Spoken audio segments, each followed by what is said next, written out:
Sorry. Well, hey, everybody, welcome to the Seeing Ability podcast, where we're talking about the world of people with disabilities. And that means we're going to be talking to a variety of people.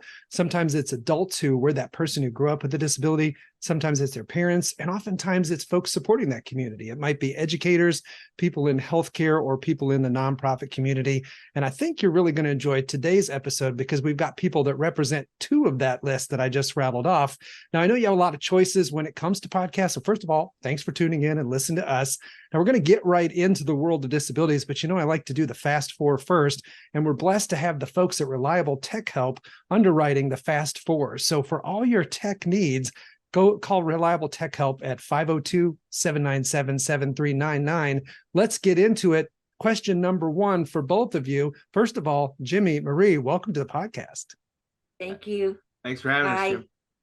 Yeah. So question number one for both of you, we'll start ladies first. What is your favorite sweet food?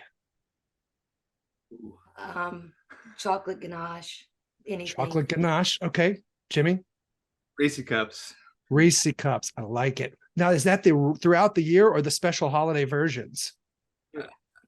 Different variations have different importance to me, but I'll take them in any form. In any form. You're my man. Now, I know you guys are a musical family. So this next question is, if we were to look at your playlist, what's a song we would find on it? Marie? Kemo, She Just Wants to Dance. Okay. For me, it's going to be Voodoo Child by Stevie Ray Vaughan, Jimi Hendrix. Got a lot of different variations. All right. When you guys are checking out a TV show or a streaming show, what are you watching these days? 90 Day Fiancé. Yeah, we both watch that glorious show.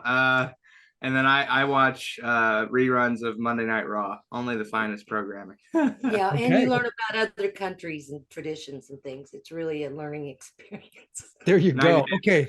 Last but not least on the Fast Four, if you could just be whisked away to some location anywhere in the world on a getaway trip, where would you want to go? I was just telling Jimmy, I don't have anything in my bucket list. I mean, I don't even, is there a St. Simon Island in Georgia? I think I might want to go there. Okay. St. Simon Island. You heard it here. Jimmy? Honestly, if I could go anywhere, I'd love to go to Australia and see Australia. Okay, a little trip down under. I'm liking it. All right. Well, we'll start with Marie.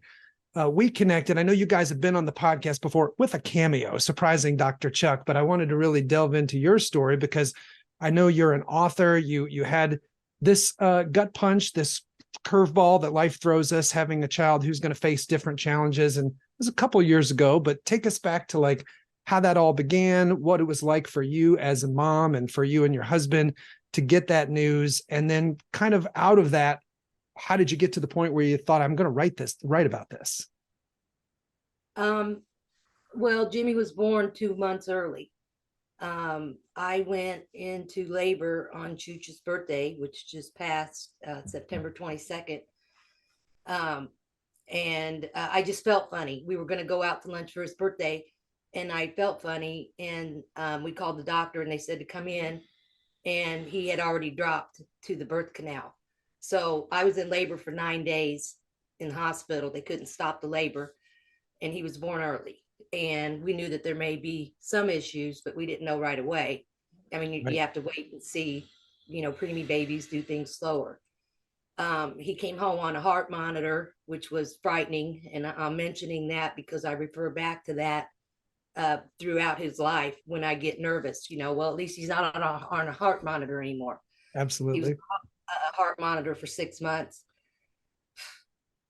I'm probably gonna cry. Anyway, he started talking real early, very bright. I mean, he was saying mom and dad and full sentences. He had a great vocabulary by the time he was 1 or so, but he was doing everything slow. I mean, he wasn't crawling like all of his cousins and stuff like that. And yeah, I remember being at my mom and dad's. We would go over there and have spaghetti on Sundays and stuff like that. And I could just tell by the way my parents were watching him that they were concerned, and we all were. Yeah. Anyway, we went to the doctor, and to his regular doctor, and he said that we should go see a neurologist. And I didn't even think about it being a brain thing. I don't even, Right. I knew what a Yep. neurologist was, but I'm like, okay. And the doctor said he'll probably just say, you know, he might need some extra help doing some stuff. And, um, you know, I wasn't really that concerned. And then we went to the appointment. We had to wait a month for it. And my mom went with us. It was me and Chooch and Jimmy and my mom. And it's Dr. Hale. And he looked at him for like 2 minutes. And he said, I'm 99.9% sure your son has cerebral palsy. And And did you, at that point, had you ever really heard much about CP? Did you know anything about it? no, well, I mean, I went to Catholic school. We did volunteer work. I knew people had disabilities, but I didn't know specifics about any of them. I mean, I cried when my younger sister had to get glasses. I felt sorry for her. Yeah. I really just had no idea what it really was. And I remember the room was just real quiet. And I said, is it going to kill him? And he said, Mm. no, that it won't get worse. And then Chooch asked if he could play golf. And he said, you know, he might be able to, you know, we don't know yet. Um, He might have an unorthodox swing, but who right, doesn't, right, right? right. And you did play golf with Dad. I had a perfect golf swing. That would say Yes. that. He was shocked, I bet. Yeah. So, but so you know, so we get told that he has cerebral palsy. yeah, We go home. Chooch has a gig that night, and he goes and sings at Ike and Jonesy's. And I called his brother, John, and I said, please go to Ike and Jonesy's because I know his heart's broken. And, right. and he did. I mean, I knew if he sang God Bless the Child, he would cry. He did. Um, anyway, we got home. I started calling everybody, and I don't know, I felt like I was comforting them more than they were comforting me. Wow. Because, you know, it was just devastating. But I came to realize after telling everybody that it's just two words. You know, it's two words that describe his difficulty in movement and doing things that other people don't struggle with. It's a brain thing. And I read all I could about it. I'm a real feeling, you know, how did you feel? What did you do person? And I couldn't find a book like that. I'm getting to the book. I'm sorry it's taking so long. No, you're fine. But, Love it. So, but there's so much that you can't do. You know, I know that Chooch wanted to fix it. That's what a guy wants to fix it. And Yeah, we tend to do that. We guys fix well, things. we actually wrote a song, and we'll talk about that later or something. But anyway, I did everything I could to help him, like, you know, therapy, moving stuff around in the house, canned goods where he'd have to get up on his knees and reach. He went shopping with me. I decorated his walker. Everywhere we went, the people we met, people would say, that's really a great idea. And the therapists were like, you know, you have really fun ideas, because I wanted to make it fun. I mean, just because you have to do it every day doesn't mean it has to be miserable. Right. So I thought, you know, I've always wanted to be a writer. I didn't go to college, but I was editor of the school newspaper and yearbook, and I've always been a writer. So I kept notes on everything from the day he was brought home. I mean, what he ate, what he pooped, what he wore, who came over, what time it was, when he slept. I mean, everything. So I had notes of every day of his life. And Wow. it took me a couple years to write it. Chooch set up a little place in the kitchen, a table, and I wrote it all out on a notebook paper, several notebooks. And then I took it to my sister, who's a teacher, Tracy. And at the time she was, and she said she had to edit a 20,000 word sentence or whatever it was. You said you're a writer, not an editor. Yeah, well, yeah. I mean, I tell the story. I don't necessarily. I mean, when it's that personal, it's hard to see your errors or whatever. But I really tried to write the book that I wish I could have found to read. Like, this is how we felt, and this is what we did, and this is how we told our family.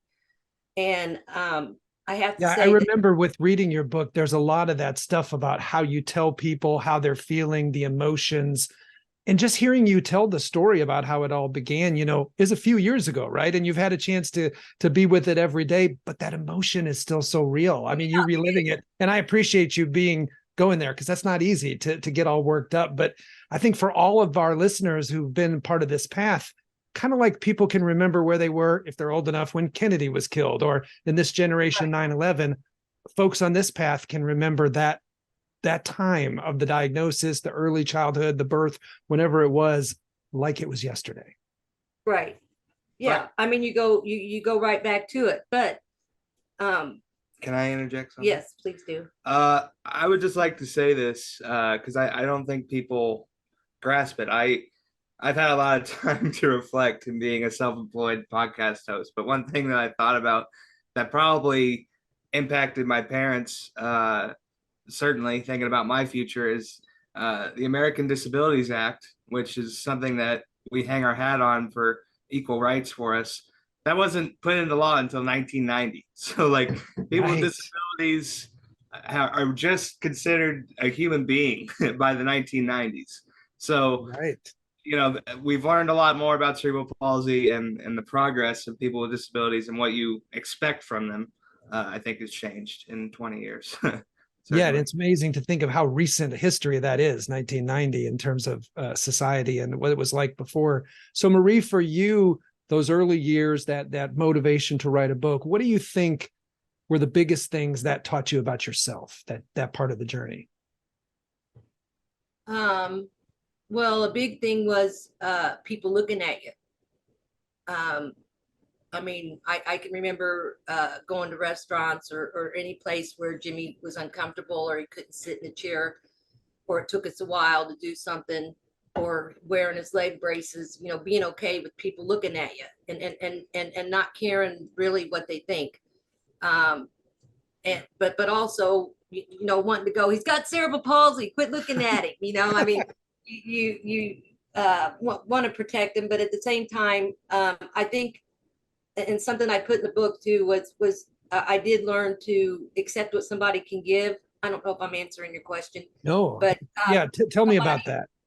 Somebody, some like my mom could come to therapy and be with me and watch him do things.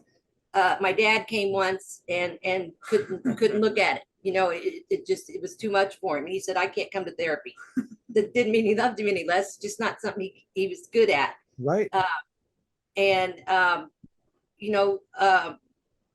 there were things that happened where people made fun of Jimmy and things like that, and you have to pick your battles. Is it worth being upset over? No. And I want to go back to something that I think is important, and what's important to us when Jimmy was diagnosed. When after we got home that night, the doctor called our house. The neurologist did, because both of us, and you may have this feeling too, or heard other parents, we're thinking, is it my fault? Did he get it from me? I mean, we didn't know, is it genetic? We were looking everything up. We didn't really know. And he called and asked if we had any questions, and we asked him that, and why does it happen or whatever. And there's really not a good reason, or they can't always find what it is, but it's something that happens during birth or during pregnancy or delivery that happens to their brain. And it's like a bruise that won't heal. Yeah. And Jimmy's is hypertonia spastic diplegia, which means that he has tightness in his legs, both legs. Right.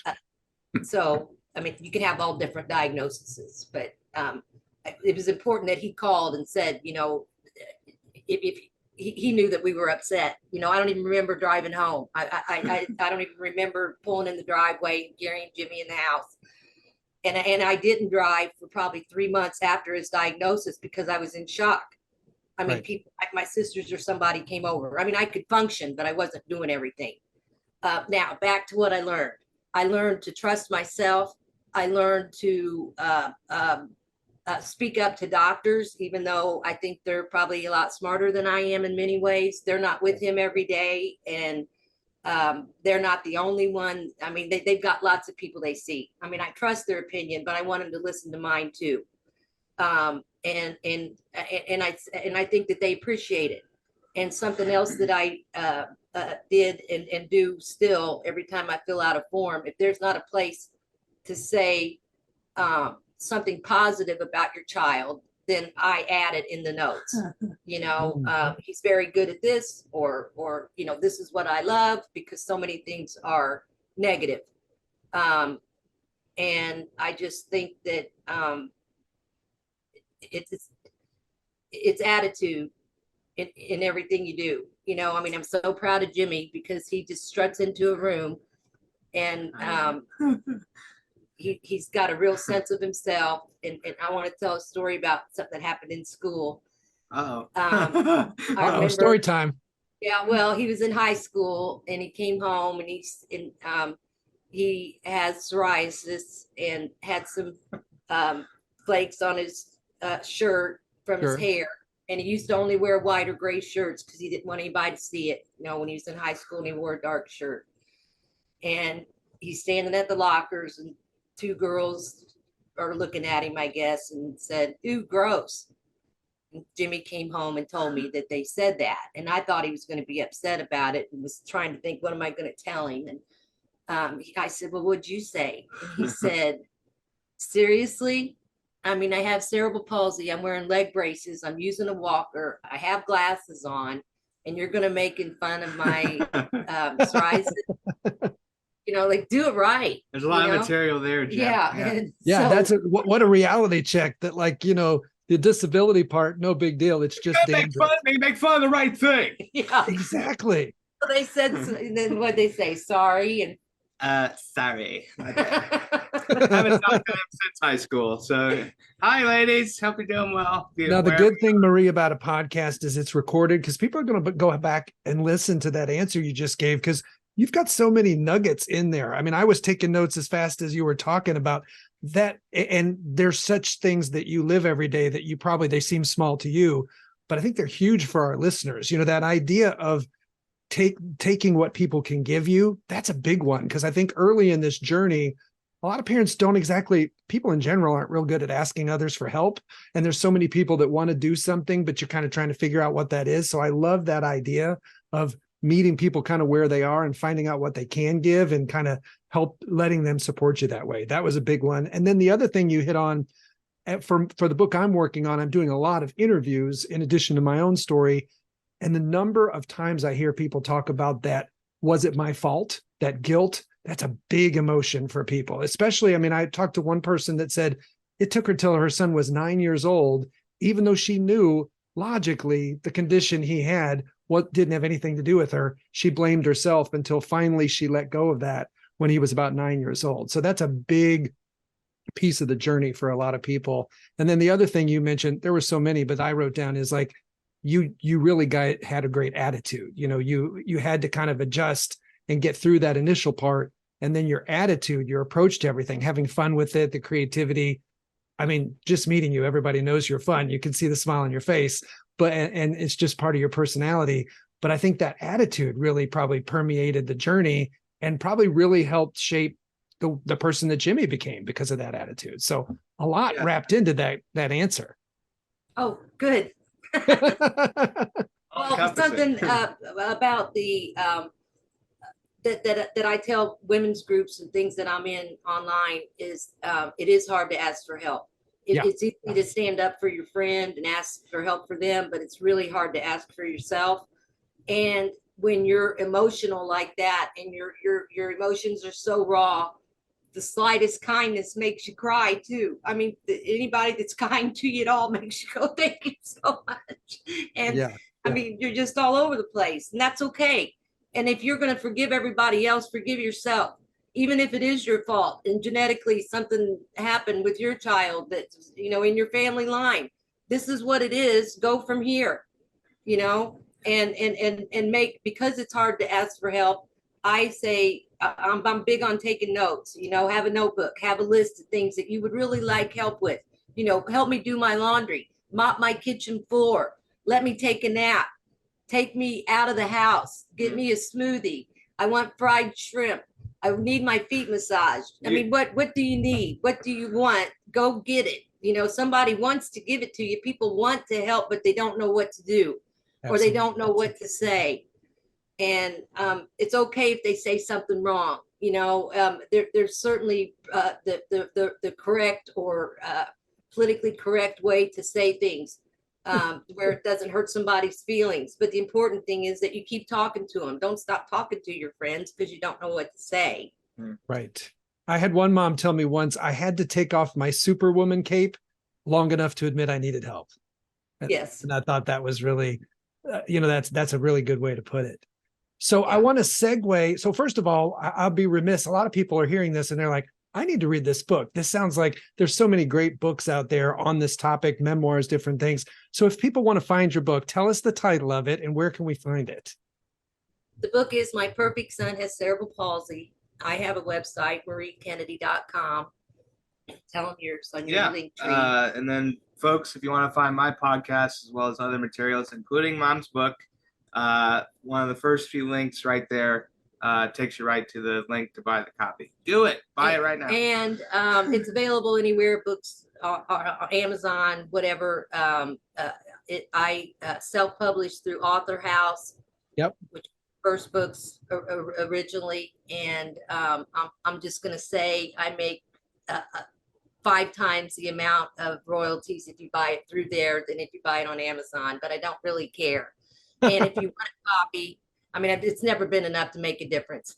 But the letters and things that I get and the satisfaction of just helping the people with the story and being relayed is the big thing.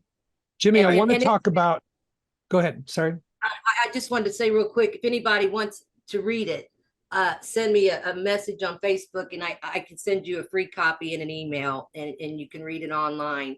And Jimmy was a volunteer patient at UIndy for 10 years before he went there for the physical therapy students. And that's been, I believe, required reading and part of their training. And I made that available to all their students 15 years ago. That's awesome. Well, thank you for putting your story out there. I know that's not easy, but the world is a better place because you did. So thanks. Jimmy, I want to talk about the podcast, but first, let's just segue into that. You tell folks a little bit about your career at IU Indy and kind of your interest in broadcasting and things like that. But before we get there, just the bridge, but what do you think are probably a couple things that your parents did? Because we're talking to parents raising kids with disabilities that really helped you and contributed to the adult you are today. Like if you had to look back, what is their secret sauce? I would say probably the biggest factor that led to my success, even though it seems counterproductive at the time, I think the most important thing that my parents did was they allowed me to fail. Everyone has a tough time in the beginning, regardless of what they're trying to do. And unfortunately, falling down, tripping over yourself, having a tough time keeping your balance, that's part of the process when learning how to walk. And I've had to do it twice because of the initial time and then having surgery. So, I've been through that whole process more than once. And you have to have a support system. I mean, as lucky as I've been to have 2 supportive parents, looking back, I also grew up in a community that had excellent public education. I had access to a radio station as a high school student, which inspired me to become a broadcaster. And I was the voice of my high school team that had a student body of 5,000 students. And then, I know we'll get into this, but I also lost my dad at the age of 24. And that's a traumatic experience. And then you realize the person that he was. And when you grow up and you see him play in bands all the time, you don't realize how special that is. And then you meet his friends and they say he was amazing, like a total legend. And it just gives you different context for where you come from and the talent tree that you come from, I guess. Absolutely. Well, I appreciate you sharing that. Yeah, good stuff. So let's talk about JBK On Air. I love listening to the podcast. And I was saying before we started recording today, like, there's a lot of podcasts that have kind of a niche of guests. You have an amazing variety of guests. So for those who are uninitiated and they haven't heard you yet, give us a little laundry list of the types of people you've had a chance to interview on your podcast. Yeah, again, I said that my dad played in bands for 30 years here in Indianapolis. So And I come from a background of a lot of sports. So I was the voice of the Carmel Greyhounds for a couple of seasons when they were competing for state championships. They still are, but we had the chance to go to Lucas Oil and experience that firsthand. I went on to University of Indianapolis, where I called basketball and football games for them. Was a morning show host. Did some sales. I mean, I've tried my hand at pretty much anything in this industry. Went on to be Ken Sterling's producer at CBS Sports 1430 for 8 months. That's one thing about the media business, is that it really isn't stable, and that you can lose your job on any given day. Sure. But so far, it's been an excellent experience. But ever since the pandemic, essentially, I've been chronicling interviews from people that I know, ex-athletes, former athletes, media personalities, and then people that my dad knew. So musicians, a lot of different, professions, and also everyday people. I mean, I interviewed someone from my high school who's a hairdresser, because I realized, maybe a woman doesn't go to therapy, but she gets her hair done every week with a hairstylist that listens to her and has some good advice. So I think there's more depth to the everyday job than what people see, and I try to expose that. Yeah, fantastic. And recently, didn't you have some original Indianapolis Colts cheerleaders on, right? Yes, that was my most recent episode. So I had three original cheerleaders from the time that the Colts moved from Baltimore to Indianapolis. Also, I want to mention I am available as a producer for other folks' shows. I worked as a producer for Noel Kassler, who he works with the Celebrity Apprentice and Donald Trump. So I'm also politically inclined and fought for democracy and a lot of and human rights, essentially, with everything that was going down around that time. So I can't begin to tell you how amazing this life is.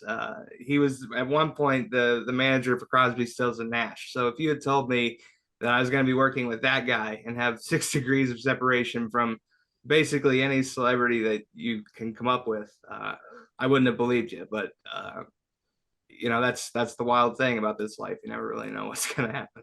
That's And the pretty awesome. And podcast did very well. are you getting close to your 100th episode?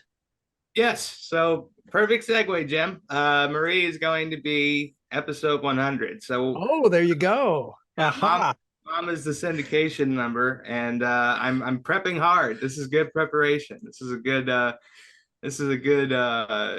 initial try for me. So thanks, man. This is good. Okay, I knew it was coming up. I follow your podcast and listen to it, and I didn't know that you had this big. That's a big get for your show. So congratulations. We had to work out her appearance fee, and my people called her people, and it worked out. Thank God. So Hopefully, I'm not exactly sure, because I'm a rookie at this stuff. So mine are coming out twice a month. By the time this drops, you may be already able to find that episode. So definitely. Now, for the folks who haven't listened to your podcast before, tell us again the name and where can they find it? yeah, I mentioned where it was, but I didn't mention the specific URL. JBK On Air. So my initials, ONAIR. And then I don't have a personal website anymore, but go to linktree.com/JBK On Air. Takes you to all my material, including comedy from college. There's a lot of stuff from the vault, from the archives, that you might enjoy. That's my I can That's imagine. besides the podcast, but all that right there, linktree.com/JBK On Air. Or find Well, him you on had- Facebook, the links there, or on Twitter. It's all Yeah, there. with all these different guests, tell me which one to interview was the most surprising to you. What stands out? I talked to a psychic, which I think some people are skeptical about. I mean, Did they know the questions you were going to ask ahead of time? No, they didn't. That would have been impressive. But I think, people find peace in different ways. And I don't know if, I'm not advocating for or against any particular program, but organized religion doesn't always work for everyone. So I try to at least give people a platform and hear what they have to say before I totally diminish, where they come from. Yeah. And there is certain tones that I probably wouldn't include as programming, but if you have a story to tell, everybody's got one. So I'm willing to document it. Now you're a seasoned broadcaster, so you probably don't get this much, but who were you a little starstruck to interview?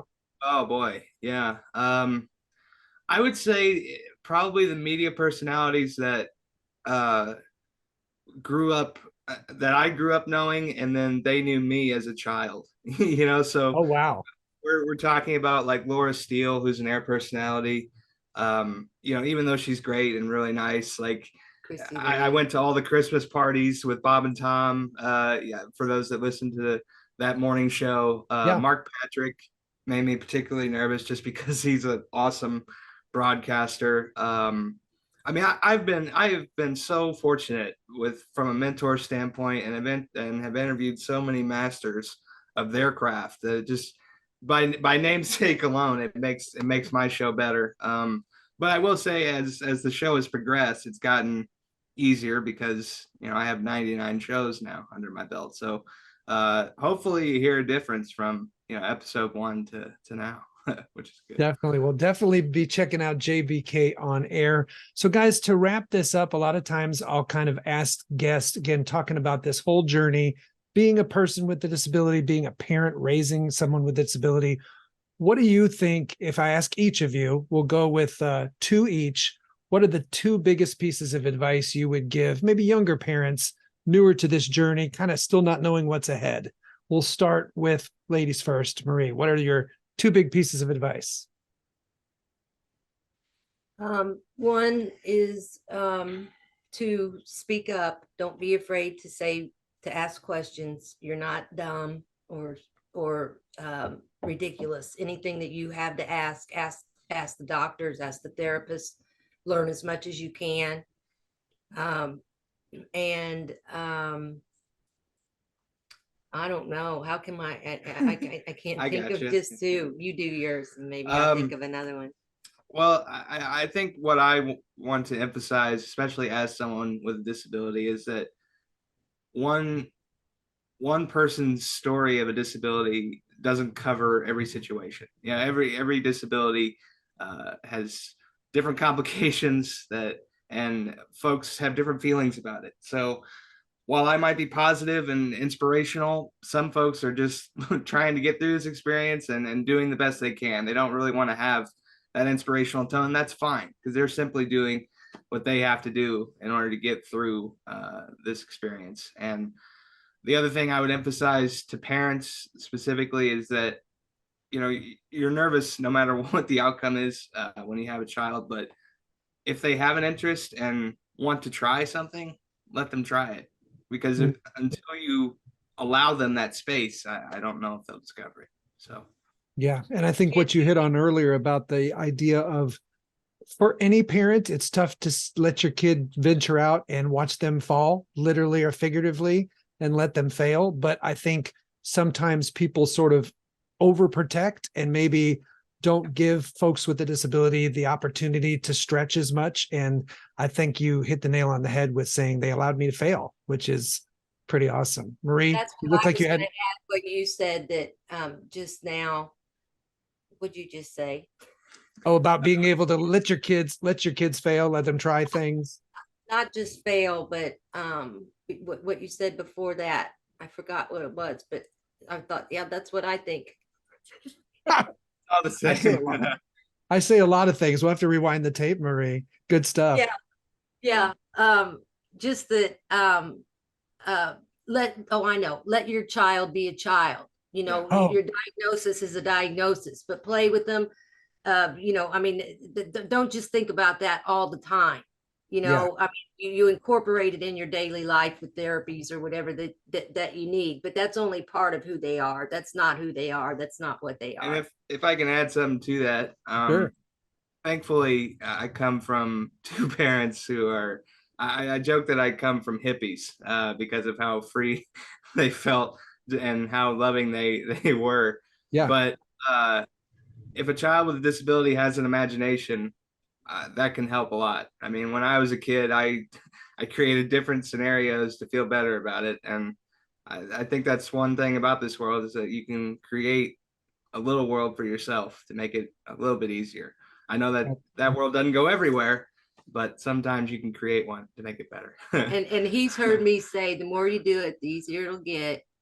And I mean, way too 20 many years. times. And that some things are going to be hard for you and some things are going to be easy. You know, he's an excellent writer and he's a great speaker, but some physical things are hard for him, you know. Not much of a driver, folks. So Yeah, not much. if you go out with me, you'll have to drive. But I'll pay. Okay, note to self. That's right.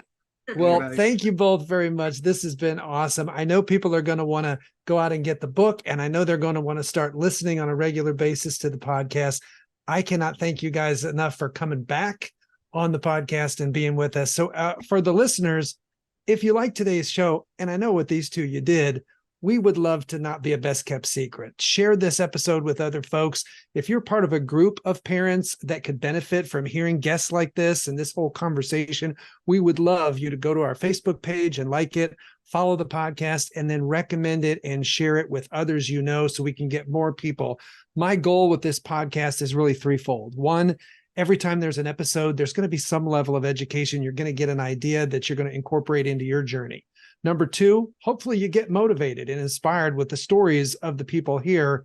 And then three, hopefully you want to come back and listen to the next episode because you like hanging out with us, that we're building a sense of community of people who are nodding their heads and kind of get it and understand what this path is like. So again, thank you for listening today.